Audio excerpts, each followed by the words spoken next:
दोस्तों नमस्कार, मैं हूं Santosh and welcome to my channel knowledge helpline. दोस्तों आज एक इंटरेस्टिंग टॉपिक पे बात करने वाले हैं। क्या आप आईपीएस बनना चाहते हैं? अगर आईपीएस बनना चाहते हैं तो आपके पास क्या क्या क्राइटेरिया होना चाहिए, क्या क्या क्वालिफिकेशन होना चाहिए, आज हम इस वीडियो में फॉर्म फिल से लेके पोस्टिंग तक का सारे सफ़र जानेंगे।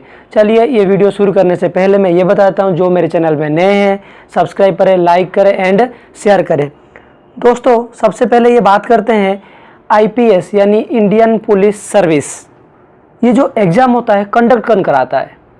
ये जो एग्ज़ाम होता है यूपीएससी कंडक्ट कराता है। जैसे सीबीएसई एक बोर्ड है, यूपीएससी ऐसे ही एक बोर्ड है जो कि ऑल इंडिया सर्विसेज जितने भी होते हैं सबका एग्ज़ाम यूपीएससी ही कराता है। अब हम बात करेंगे क्वालिफिकेशन क्या होना चाहिए। सबसे पहले आपको एक ग्रेजुएट होना बहुत ज़रूरी है।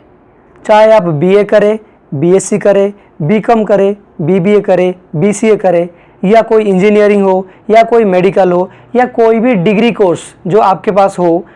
अगर आपके पास डिग्री कोर्स है देन आप क्या कर सकते हैं, इस एग्ज़ाम के लिए क्वालिफाई है। तीसरा क्राइटेरिया क्या है इसमें कि आपको एक इंडियन सिटीजन होना बहुत ज़रूरी है। ठीक है, अब करेंगे एज क्राइटेरिया क्या है। इस एग्ज़ाम को देने के लिए हमारे पास एज क्राइटेरिया क्या है। सबसे पहले मैं जनरल की बात करूंगा 21 से लेकर 32 ईयर्स, ओबीसी की बात करूंगा 21 से लेकर 35 ईयर्स एंड एससी एसटी की बात करूंगा 21 से लेकर 37 ईयर्स। अगर हम फिजिकल रिक्वायरमेंट की बात करें तो हाइट की सबसे पहले बात आएगा। हाइट में जनरल, ओबीसी एंड ईडब्ल्यूएस इनके जो मेल कैंडिडेट हैं उनके लिए चाहिए 165 सेंटीमीटर और जो फीमेल है उनके लिए चाहिए 150 सेंटीमीटर। एंड जो एससी एसटी है मेल के लिए चाहिए 160 सेंटीमीटर एंड फीमेल के लिए चाहिए 145 सेंटीमीटर। अगर हम चेस्ट क्राइटेरिया की बात करें, general, OBC and EWS male candidate के लिए चाहिए 84 सेंटीमीटर एंड फीमेल के लिए चाहिए 79 सेंटीमीटर। अब दूसरी बात आता है, इंपॉर्टेंट बात आई साइड के।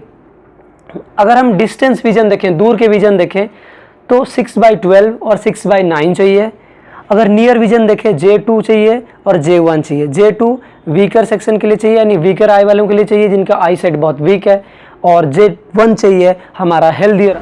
अगर मैं इसके फॉर्म की बात करूं, इसका फॉर्म हमेशा नोटिफिकेशन आता है फेब की मंथ में। दैट मीन्स फेब के मतलब सेकेंड वीक, थर्ड वीक या फोर्थ वीक के बीच में हमेशा इसका नोटिफिकेशन आता है। अगर मैं अब इसका फ़ीस की बारे में बात करूँ, जनरल, ओबीसी एंड ईडब्ल्यूएस इन तीनों का फ़ीस 100 रुपीज़ है।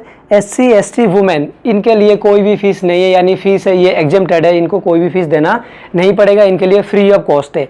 और ये जो फॉर्म है ऑनलाइन मोड ऑफ फॉर्म है, आप इसको कहीं भी ऑनलाइन तरीके से इसको फॉर्म आप फिल कर सकते हैं। सबसे मोस्ट इंपॉर्टेंट बात, अटेम्प्ट कितना होता है, आप कितने बार ये एग्ज़ाम दे सकते हैं। सबसे पहले अगर मैं बात करूं जनरल कैटेगरी की, जनरल कैटेगरी के जो कैंडिडेट हैं वो 6 बार दे सकते हैं।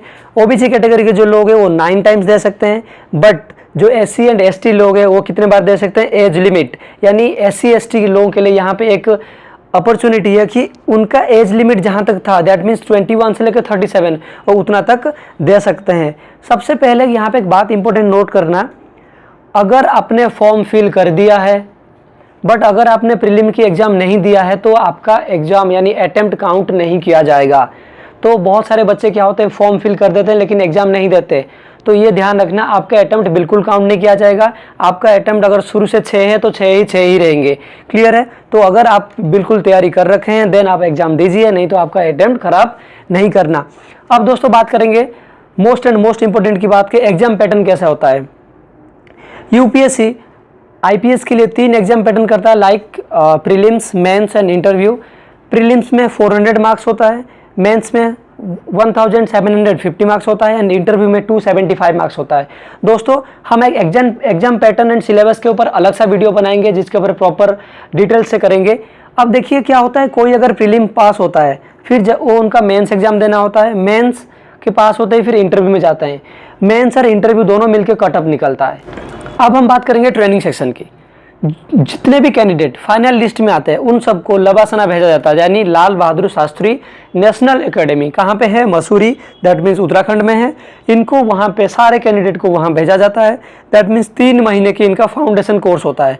3 महीने के फाउंडेशन कोर्स कंप्लीट करने के बाद जितने भी आईपीएस ऑफिसर होते हैं, जितने आईपीएस कैंडिडेट होते हैं, उन सबको सरदार वल्लभ भाई पटेल नेशनल पुलिस एकेडमी यानी हैदराबाद भेजा दिया जाता है और वहाँ पे उनका ट्रेनिंग लगभग 11 महीने तक होता है। 11 महीने की ट्रेनिंग कंप्लीट करने के बाद सारे आईपीएस ऑफिसर को कहाँ भेज दिया जाता है? स्टेट कैडर, जहाँ जहाँ उनका स्टेट कैडर है, जहाँ जहाँ उनका चॉइस था वहाँ भेज दिया जाता है। वहाँ पे उनको 6 महीने की ट्रेनिंग दिया जाता है। 6 महीने की ट्रेनिंग करने के बाद इन सबको दोबारा सरदार वल्लभ भाई पटेल नेशनल पुलिस एकेडमी भेज दिया जाता है। वहाँ पे उनका फाइनल 1 मंथ का ट्रेनिंग दिया जाता है। 1 महीने की ट्रेनिंग खत्म होने के बाद इन सबको अपना अपना कैडर में वैकेंसी के हिसाब से पोस्टिंग किया जाता है। दोस्तों, ये था इन्फॉर्मेशन आईपीएस के बारे में, फॉर्म फिल करने से लेके आपका पोस्टिंग तक। अगर आपको ये वीडियो पसंद आए तो शेयर करें, लाइक करें, सब्सक्राइब करें। Thank you. जय हिंद।